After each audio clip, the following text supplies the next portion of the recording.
श्री गणेशाय नमः। श्री सीतारामाभ्यां नमः। श्री हनुमते नमः। श्री उमापते नमः। श्री गुरुवे नमः। सब संतन की जय जय। जय जय सीताराम। राधे श्याम।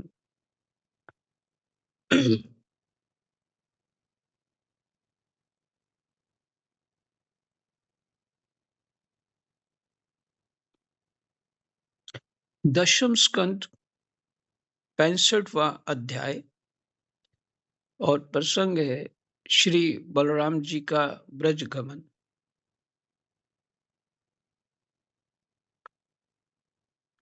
श्री कृष्णाय वासुदेवाय हरे परमात्मनि प्रणतः क्लेशनाशाय गोविंदाय नमो नमः।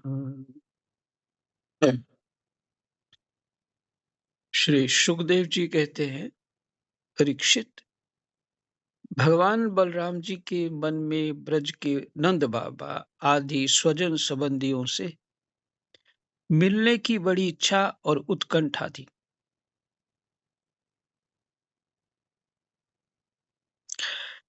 अब वे रथ पर सवार होकर द्वारिका से नंद बाबा के ब्रज में आए।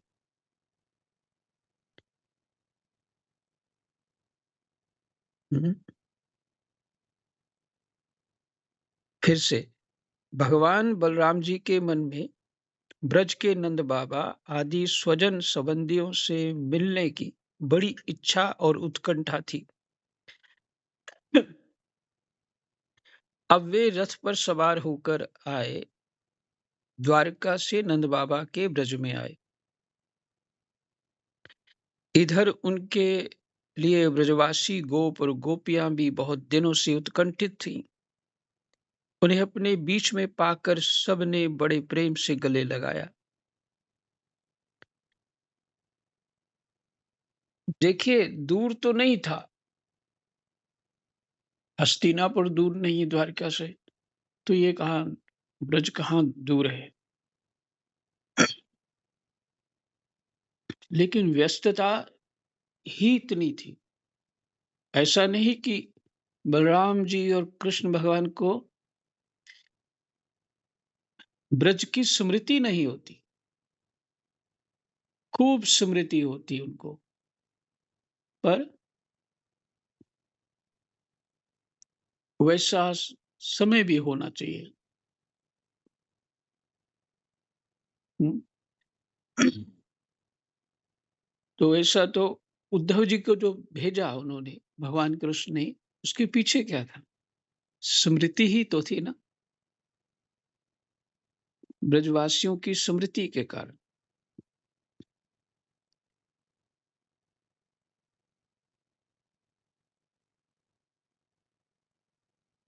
हम्म।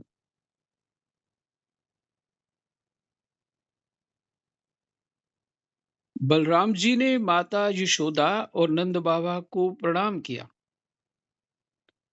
उन लोगों ने भी आशीर्वाद देकर उनका अभिनंदन किया, यह कहकर कि बलराम जी, तुम जगदीश्वर हो, अपने छोटे भाई श्री कृष्ण के साथ सर्वदा हमारी रक्षा करते रहो। उनको गोद में ले लिया और अपने प्रेमाश्रुओं से उन्हें भिगो दिया।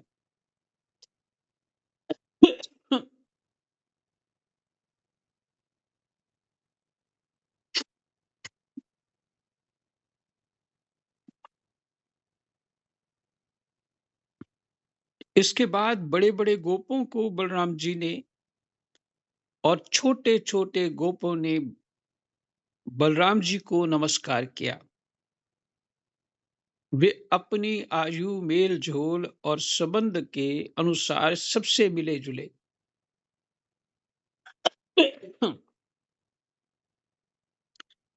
ग्वाल वालों के पास जाकर किसी से हाथ मिलाया, किसी से मीठी-मीठी बातें की, किसी को खूब हँस-हँस कर गले लगाया। इसके बाद जब बलराम जी की थकावट दूर हो गई, वे आराम से बैठ गए, तब सब ग्वाल बाल उनके पास आए। इन ग्वालों ने कमल नयन भगवान श्री कृष्ण के लिए समस्त भोग, स्वर्ग और मोक्ष तक त्याग रखा था।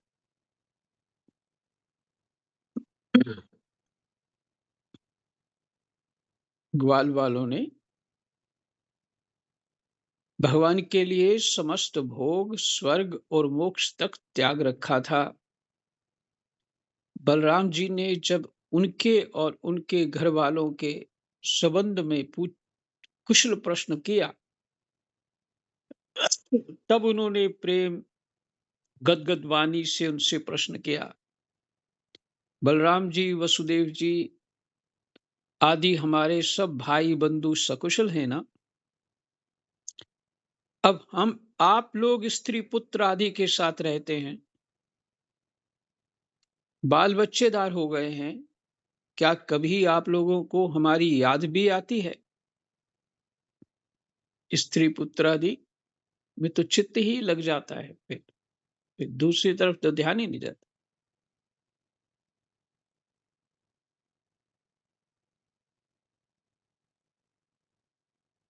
यह बड़े सौभाग्य की बात है कि पापी कंस को आप लोगों ने मार डाला और अपने सुहृद संबंधियों को बड़े कष्ट से बचा लिया।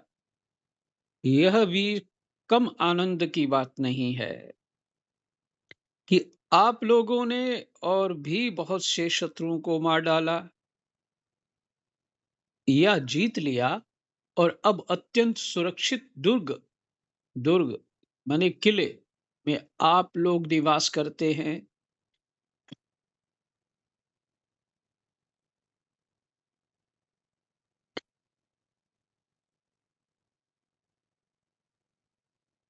देखिए,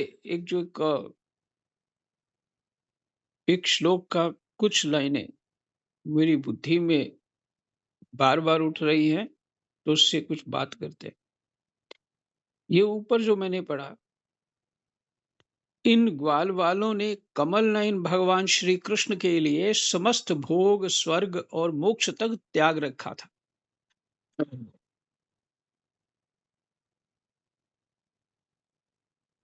ये क्यों त्यागना है, ये बताइए। अब नहीं कृष्ण आ रहे हैं तो तुम खाओ पियो, क्या करेंगे? साधारण बुद्धि तो ऐसी होती है ना।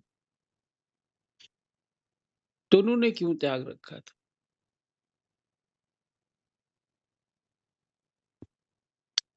उनका कृष्ण के प्रति जो प्रेम है, वही कारण था कि उनको ये सब ना तो इस जगत के भोग, स्वर्ग और मोक्ष तक भी अच्छा नहीं लग रहा। कृष्ण ही अच्छे लग रहे। दूसरा जो तात्विक अर्थ है कि भोगों कृष्ण को पाकर के कृष्ण को पा लिया, फिर उसके बाद भोग और स्वर्ग माने सुख की कामनाओं और मोक्ष को चाहना ठीक नहीं है। अब ये भी साधक के लिए इनको ना चाहना भी तप है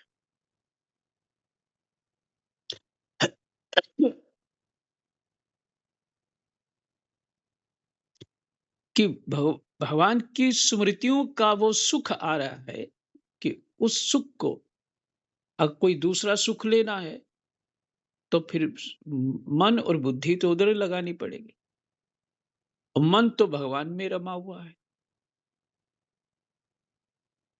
तो यही हाल ऋषियों का है, भक्तों का है, विद्वानों का है, ब्रह्मा विष्णु महेश का है, यही हाल है। इसलिए वो भजन करते हैं।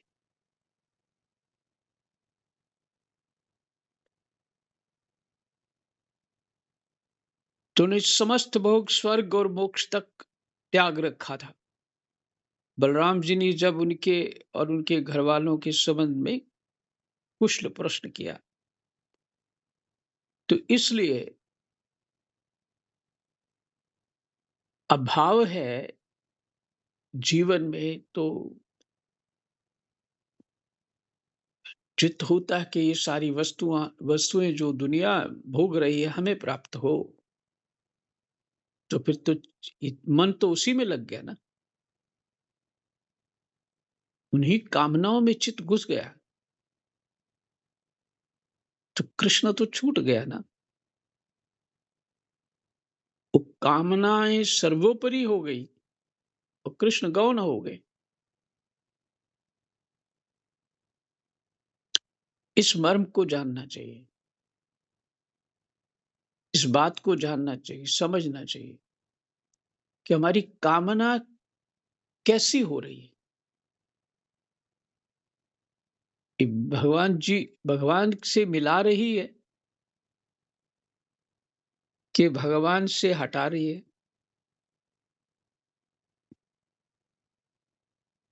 ये स्वतः का विवेक होना चाहिए।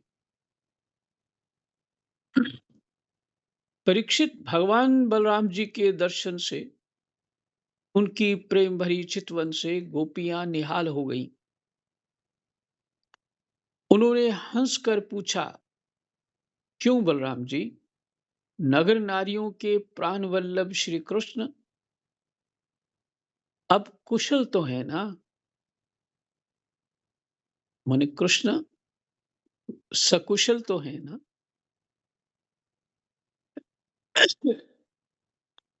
क्या कभी उन्हें अपने भाई बंधु और पिता माता की याद आती है? क्या वे अपनी माता के दर्शन के लिए एक बार भी यहाँ आ सकेंगे? क्या महाबाहु श्री कृष्ण कभी हम लोगों की सेवा का भी कुछ स्मरण करते? आप जानते हैं कि स्वजन संबंधियों को छोड़ना बहुत ही कठिन है। फिर भी हमने उनके लिए माँ बाप, भाई बंधु, पति पुत्र और बहन बेटियों को भी छोड़ दिया।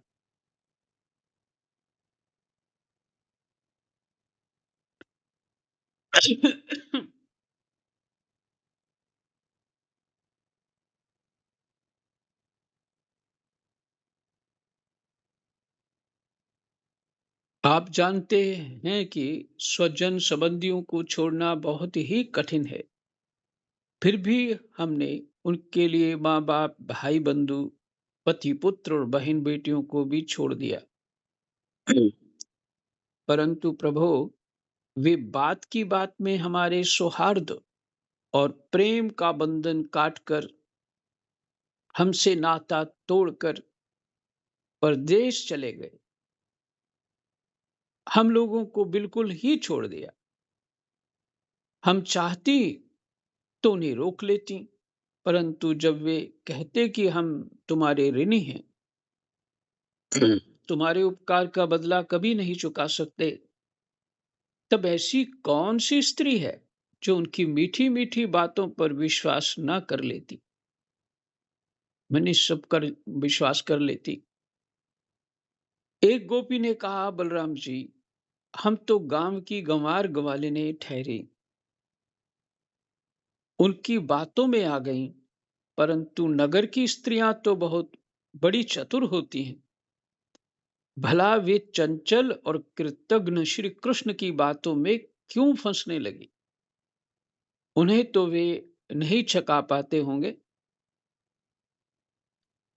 दूसरी गोपी ने कहा, नहीं सके, श्री कृष्ण बातें बनाने में तो एक ही है, मैंने ऐसा दूसरा नहीं है कोई। ऐसी रंग बिरंगी मीठी मीठी बातें गढ़ते हैं कि क्या कहना। उनकी सुंदर मुस्कुराहट और प्रेम भरी चितवन से नगर नारियां भी प्रेमावेश से व्याकुल हो जाती होंगी। और वे अवश्य उनकी बातों में आकर अपने को निशावर कर देती होंगी। तीसरी गोपी ने कहा, अरे गोपियों, हम लोगों को उसकी बात से क्या मतलब है? यदि समय ही काटना है तो कोई दूसरी बात करो। यदि उस निष्ठुर का समय हमारे बिना बीत जाता है तो हमारा भी उसी की तरह, भले ही दुख से क्यों ना हो, कट ही जाएगा। जब गोपियों के भाव नेत्रों के सामने भगवान श्री कृष्ण की हंसी, अब गोपियों के भाव नेत्रों के सामने भगवान श्री कृष्ण की हंसी, प्रेम भरी बातें, चारु चितवन, अनूठी चाल और प्रेमालिंगन आदि मूर्तिमान होकर नाचने लगे, वे उन बातों की मधुर स्मृति में तन्मय होकर रोने लगी।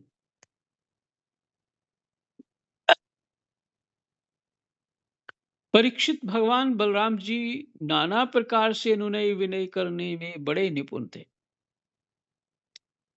उन्होंने भगवान श्री कृष्ण के हृदय स्पर्शी और लुभावने संदेश सुना सुनाकर गोपियों को सांत्वना दी और बसंत के 2 महीने चैत्र और वैशाख वहीं बिताए। फिर से सुनिए, भगवान बलराम जी नाना प्रकार से अनुनय विनय करने में बड़े निपुण थे।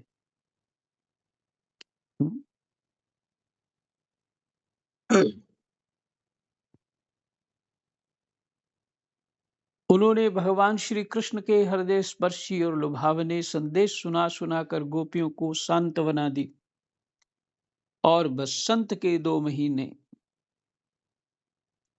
चैत्र और वैशाख वहीं बिताए।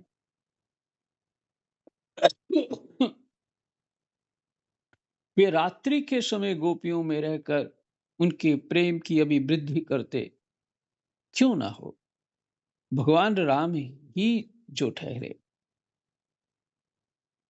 उस समय कमुदनी की सुगंध लेकर भीनी भीनी वायु चलती रहती। पूर्ण चंद्रमा की चांदनी छिटक कर यमुना जी के तटवर्ती उपवन को उज्जवल कर देती और भगवान बलराम गोपियों के साथ वहीं विहार करते। वरुण देव ने अपनी पुत्री वारुणी देवी को वहां भेज दिया था। वह एक वृक्ष के खोडर से वह बह निकली। उसने अपनी सुगंध से सारे वन को सुगंधित कर दिया। मधुधारा की वह सुगंध वायु ने बलराम जी के पास पहुंचाई, मानो उसने उन्हें उपहार दिया हो।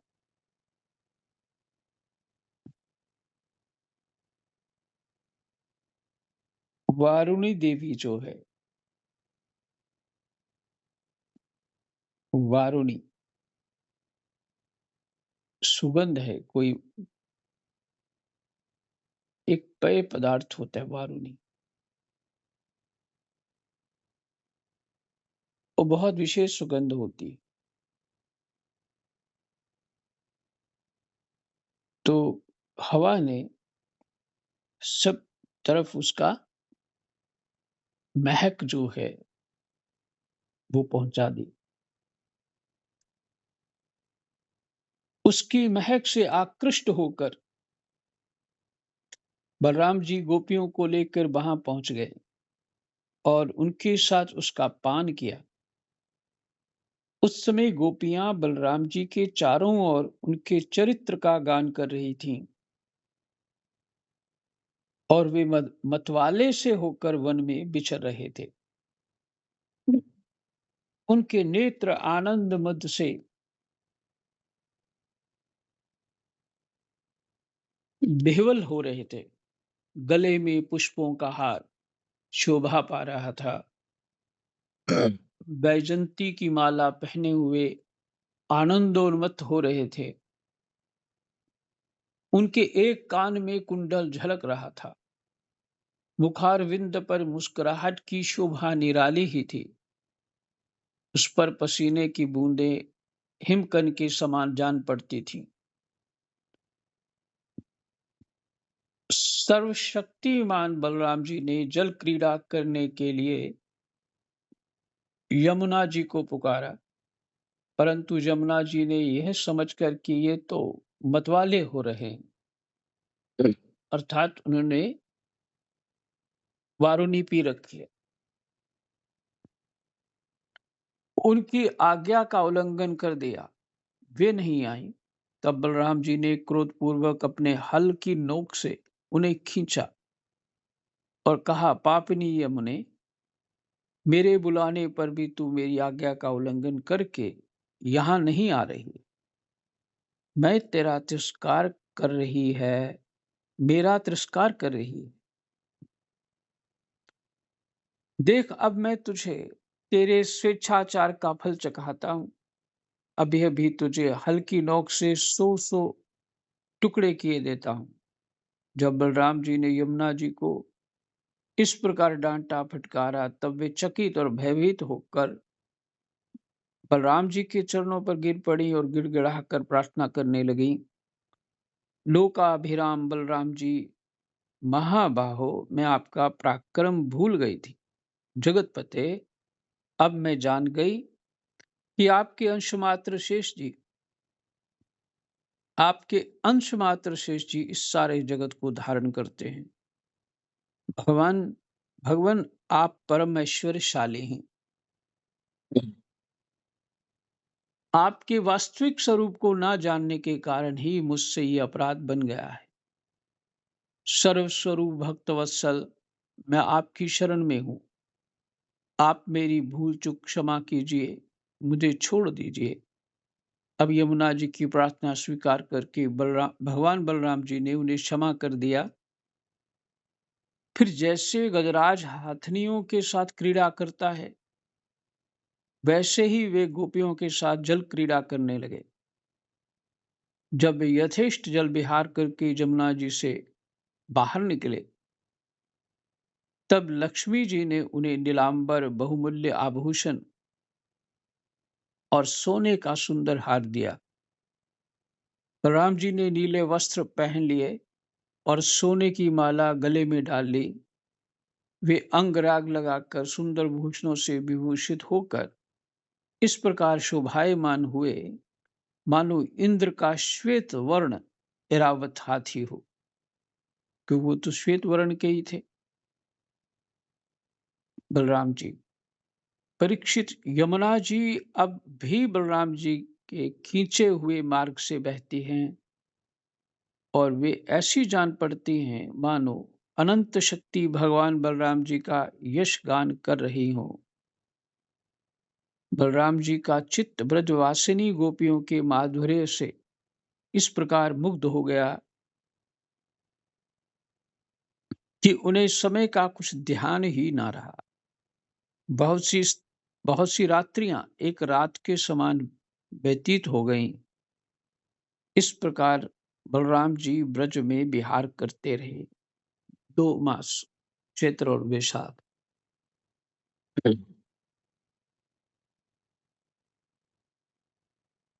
आ, भगवान पहले बताया आपको, भगवान का चतुर्व्यूह स्वरूप है।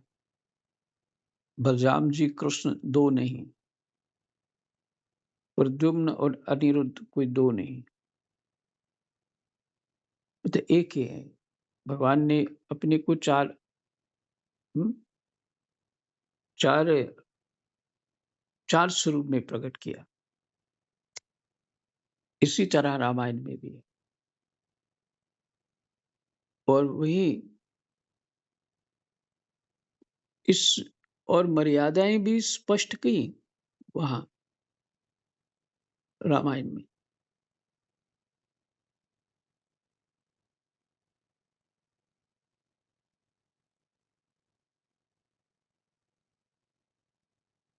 तो आज यही विश्राम करते हैं। ये 65वां अध्याय विश्राम हुआ। कृष्णाय वासुदेवाय हरये परमात्मने प्रणतः क्लेशनाशाय गोविंदाय नमो नमः। जय जय सीताराम। राधे श्याम।